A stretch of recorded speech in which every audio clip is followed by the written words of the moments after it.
আমার নবীজি যেই মাত্র দেখলেন কবরে আযাব হয়, আমার নবীজি আমার আল্লাহর কাছে একবার হাত উঠালেন, আয় আল্লাহ তাআলা, আমি তো রাহমাতুল লিল আলামিন নবী, এই কবর আযাব হয় আমার তো সহ্য হয় না। আয় আল্লাহ রাব্বুল আলামিন, কবর আযাব কি মাফ করে দেওয়া যায় না? আয় আল্লাহ মেহেরবানি করে কবর আযাব তুমি মাফ করে দাও।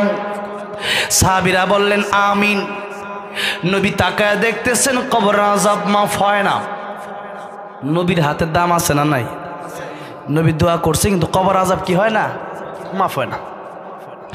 আমার নবীজি দ্বিতীয়বার আবার হাতটা উঠায়া আল্লাহর কাছে মোনাজাত করলেন, আয় আল্লাহ রাব্বুল আলামিন, এই কবরের আযাব তুমি মাফ করে দাও। সাহাবায়ে কেরাম রাদিয়াল্লাহু আনহুম আজমাইন বললেন আমিন। এবার নবী তাকায় দেখতেছেন কবরের আযাব মাফ হয় না। নবী তৃতীয়বার হাত তুললেন, হাতটা তুলে নবী আবার দোয়া করলেন, আয় আল্লাহ রাব্বুল আলামিন, এই কবরের আযাব তুমি মাফ করে দাও। কিন্তু এখনো কবরের আযাব মাফ হয় না। আমার নবী ডাকতে বলেন, আল্লাহ রাব্বুল আলামিন, কবরের আযাব কেন মাফ হয় না? তিনবার আমি রাহমাতুল লিল আলামিন নবী দোয়া করলাম, এরপরেও কেন কবরের আযাব মাফ হয় না? আমার নবী বলেন, বন্ধু আমার, হাবিব আমার, কিয়ামত পর্যন্ত আপনি দোয়া করলে ওই কবরের আযাব মাফ হবে না। আমার নবী ডেকে বলেন, আয় আল্লাহ রাব্বুল আলামিন, কিয়ামত পর্যন্ত কবরের আযাব আমি দোয়া করলে কেন মাফ হবে না, এই বিষয়টা আমি কি জানতে পারি? আল্লাহ বললেন, জিবরাইল তুমি বলে দাও। এই হকটা আমি আল্লাহর সাথে সম্পর্ক না, তার কবর আযাব হয় এই জন্য কারণ তার মাকে সে কষ্ট দিয়েছে, তার মা যতক্ষণ পর্যন্ত তার মাফ না করবে এই কবরের আযাব আমি আল্লাহ মাফ করব না।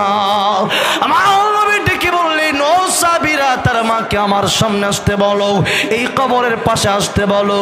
তার মা যেই মুহূর্তে কবরের পাশে আসলেন, আমার নবী ডেকে বললেন, ও মহিলা, এই কবরটা কার, তুমি কি চিনো নাকি?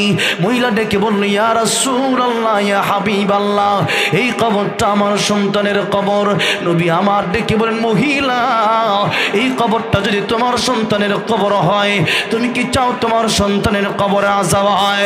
ও মহিলা, তুমি যতক্ষণ পর্যন্ত মাফ না করবা এই কবরের আযাব বন্ধ হবে না। ও মহিলা, তুমি কি তোমার সন্তানকে মাফ করে দিতে পারো না? মহিলা ডেকে বলল, ইয়া রাসূলুল্লাহ, ইয়া হাবিবাল্লাহ, এই কবর আযাব হলে হোক আমার সন্তান হতে পারে, তাই কি হয়েছে? আমি মা, তারে আমি মাফ করব না। আমার নবী কষ্ট পেয়ে গেলেন, মহিলা কেন মাফ করবা না? মহিলা ডেকে বলে, ইয়া রাসূলুল্লাহ, ইয়া হাবিবাল্লাহ, স্ত্রীর কথা শুনে আমার কি রকম মানসিক অত্যাচার করেছে, কিরকম ভাবে আমার পিটাইছে, এখনো সেই মায়ের, এখনো সেই বাড়ির দাগগুলো এখনো পিঠে আছে।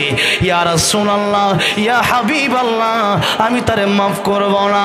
আমার নবী কষ্ট পেয়ে গেলেন, ডেকে বললেন, আল্লাহ রাব্বুল আলামিন, আমার আগের দোয়া তুমি কবুল করো নাই, এখন আমি আরেকটা দোয়া করব, তুমি কি সেই দোয়াটা কবুল করবা না?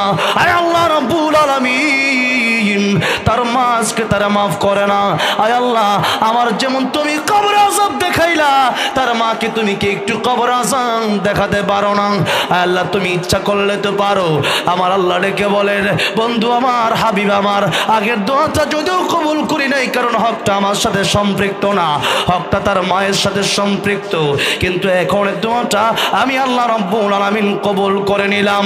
বিনিময়ে তার মাকে আমি ওই পাওয়ার দিয়ে দিলাম, কবরের আযাব দেখার মতো ক্ষমতা আমি আল্লাহ তার মাকে দিয়ে দিলাম। জোরে বলেন আল্লাহু আকবার।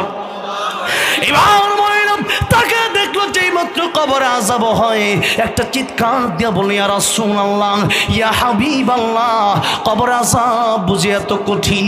ইয়া রাসূলুল্লাহ, বুঝতে পারি নাই। ইয়া রাসূলুল্লাহ, কবরে আযাব বুঝি এত কঠিন? ইয়া রাসূলুল্লাহ, ইয়া হাবিবাল্লাহ, এই কবরে আযাব হয় আমি তো সইতে পারলাম না, দেখি আমার সন্তান কেমনে সহ্য করতেছে। ইয়া রাসূলুল্লাহ, এই মুহূর্তে আমার সন্তানের সমস্ত দেওয়া কষ্ট আমি মা হইয়া তারে মাফ করে দিলাম। যেই মাত্র মা মাফ করে দিছি এমনি তাকে দেখতেছি যেই মুহূর্তে মা মাফ করলো এমন সময় নবী তাকায় দেখতেছেন সাথে সাথে কবরটা জান্নাতের বাগান হয়ে গেছে।